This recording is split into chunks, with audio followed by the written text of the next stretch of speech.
ഒന്ന് രാജാക്കന്മാരുടെ പുസ്തകം 18-ാം അധ്യായം.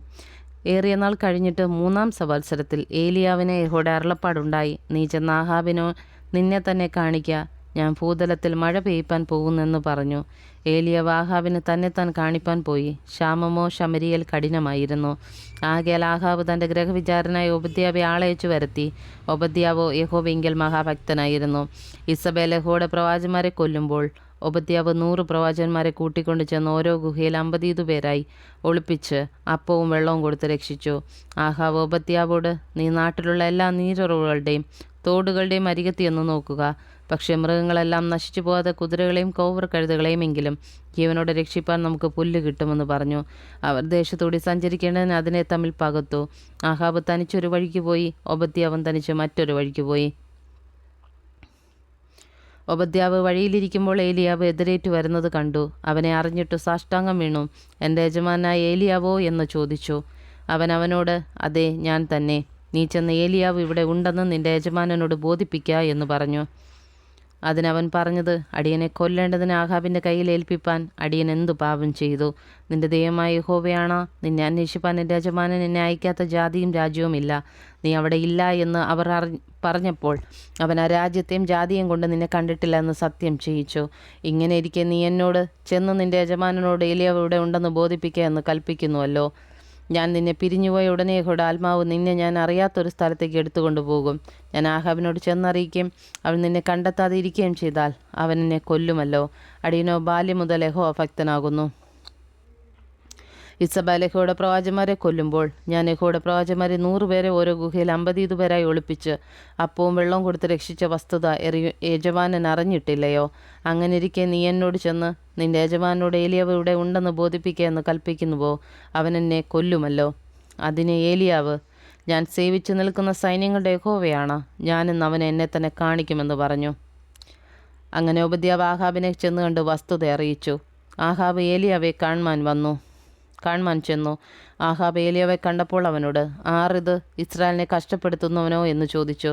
അതിനവൻ പറഞ്ഞത്, ഇസ്രായേലിനെ കഷ്ടപ്പെടുത്തുന്നത് ഞാനല്ല, നീയും നിന്റെ പിതൃഭവനവും അത്രേ. നിങ്ങൾ യഹോവയുടെ കൽപ്പനകളെ ഉപേക്ഷിക്കുകയും നീ ബാൽ വിഗ്രഹങ്ങളെ ചെന്ന് സേവിക്കുകയും ചെയ്യുന്നത് കൊണ്ട് തന്നെ.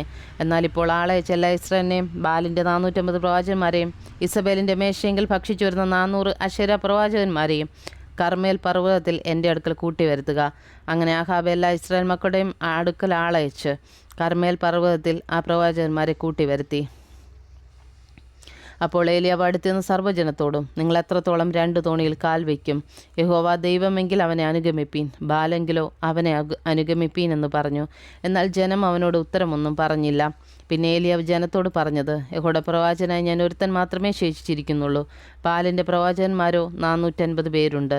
ഞങ്ങൾക്ക് 2 കാളയെ തരട്ടെ. ഒരു കാളയെ അവർ തിരഞ്ഞെടുത്ത് ഖണ്ഡമായി തീയിടാതെ വിറകിന്മേൽ വയ്ക്കട്ടെ. മറ്റേ കാളയെ ഞാനും ഒരുക്കി തീയിടാതെ വിറകിന്മേൽ വയ്ക്കാം.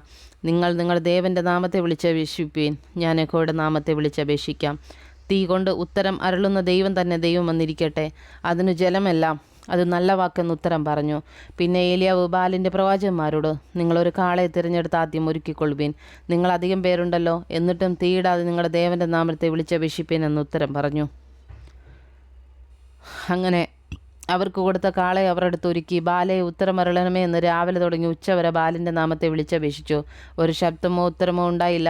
തങ്ങളുണ്ടാക്കിയ ബലിപീഠത്തിന് ചുറ്റും അവർ തുള്ളിച്ചാടിക്കൊണ്ടിരുന്നു. ഉച്ചയായപ്പോൾ ഏലിയാവ് അവരെ പരിഹസിച്ചു. ഉറക്കെ വിളിപ്പീൻ, അവൻ ദേവനല്ലോ. അവൻ ദാനിക്കുകയാകുന്നു, അല്ലെങ്കിൽ വെളിക്ക് പോയിരിക്കുകയാകുന്നു, അല്ലെങ്കിൽ യാത്രയിലാകുന്നു, അല്ലെങ്കിൽ പക്ഷെ ഉറങ്ങുകയായി ആകുന്നു. അവനെ ഉണർത്തണം എന്ന് പറഞ്ഞു. അവർ ഉറക്കെ വിളിച്ചു. പതിവുപോലെ രക്തമൊഴുകോളം വാൾ കൊണ്ടും കുന്തം കൊണ്ടും തങ്ങളെ തന്നെ മുറിവേൽപ്പിച്ചു.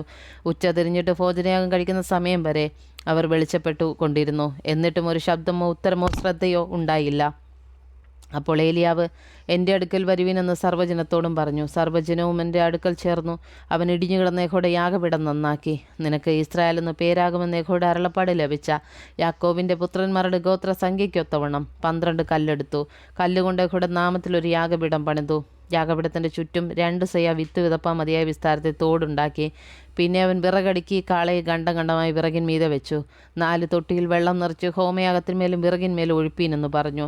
2-ാം പ്രാവശ്യം അങ്ങനെ ചെയ്യുവീനെന്ന് അവൻ പറഞ്ഞു. അവർ 2-ാം പ്രാവശ്യവും ചെയ്തു.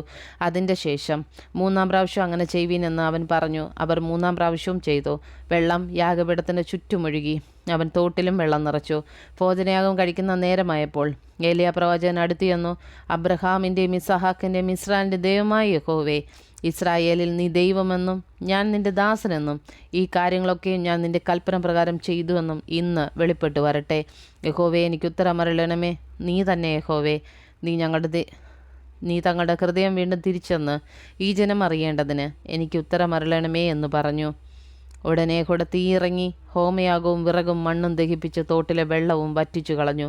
ജനമെല്ലാം അതുകൊണ്ട് കവിണ്ണു വീണു, യഹോവ തന്നെ ദൈവം, യഹോവ തന്നെ ദൈവം എന്ന് പറഞ്ഞു. ഏലിയാവ് അവരോട്, ബാലിൻ്റെ പ്രവാചകന്മാരെ പിടിപ്പീൻ, അവരിൽ ഒരുത്തനും ചാടിപ്പോകരുതെന്ന് പറഞ്ഞു. അവർ അവരെ പിടിച്ചു. ഏലിയാവ് അവരെ താഴെ കീശോൻ തോട്ടിനരികെ കൊണ്ടുവന്ന് അവിടെ വെച്ച് വെട്ടിക്കൊന്നു കളഞ്ഞു. പിന്നെ ഏലിയാവ് ആഹാബിനോട്, നീ ചെന്ന് ഭക്ഷിച്ച് പാനം ചെയ്യുക, വലിയ മഴയുടെ മുഴക്കമുണ്ടെന്ന് പറഞ്ഞു. ആഹാബ് ഭക്ഷിച്ച് പാനം ചെയ്യേണ്ടതിന് മല കയറിപ്പോയി. ഏലിയാവോ കർമ്മേൽ പർവ്വതത്തിന് മുകളിൽ കയറി നിലത്ത് കുനിഞ്ഞ് മുഖം തൻ്റെ മുഴങ്കാലുകളുടെ നടുവിൽ വെച്ച് തൻ്റെ ബാല്യക്കാരനോട്, നീ ചെന്ന് കടലിനു നേരെ നോക്കുക എന്ന് പറഞ്ഞു. അവൻ ചെന്ന് നോക്കിയിട്ട് ഒന്നുമില്ലെന്ന് പറഞ്ഞു. അതിനവൻ പിന്നെയും 7 പ്രാവശ്യം ചെല്ലുക എന്ന് പറഞ്ഞു. 7-ാം പ്രാവശ്യമോ അവൻ, ഇതാ കടലിൽ നിന്നൊരു മനുഷ്യൻ്റെ കൈ പോലെ ഒരു ചെറിയ മേഘം പൊങ്ങുന്നെന്ന് പറഞ്ഞു. അതിനവൻ, നീ ചെന്ന് ആഹാബിനോട് മഴ നിന്നെ തടുക്കാതിരിക്കേണ്ടതിന് രഥം പൂട്ടി ഇറങ്ങിപ്പോക എന്ന് ബോധിപ്പിക്കുക എന്ന് പറഞ്ഞു. ക്ഷണത്തിൽ ആകാശം മേഘവും കാറ്റും കൊണ്ട് കറുത്ത് വൻമഴ പെയ്തു. ആഹാബ് രഥം കയറി ഇസ്രായേലിലേക്ക് പോയി. എന്നാൽ യഹോവയുടെ കൈ ഏലിയാവിന്മേൽ വന്നു. അവൻ അരമുറുക്കിയും കൊണ്ട് ഇസ്രായേലിലെത്തും വരെ ആഹാബിന് മുമ്പായി ഓടി.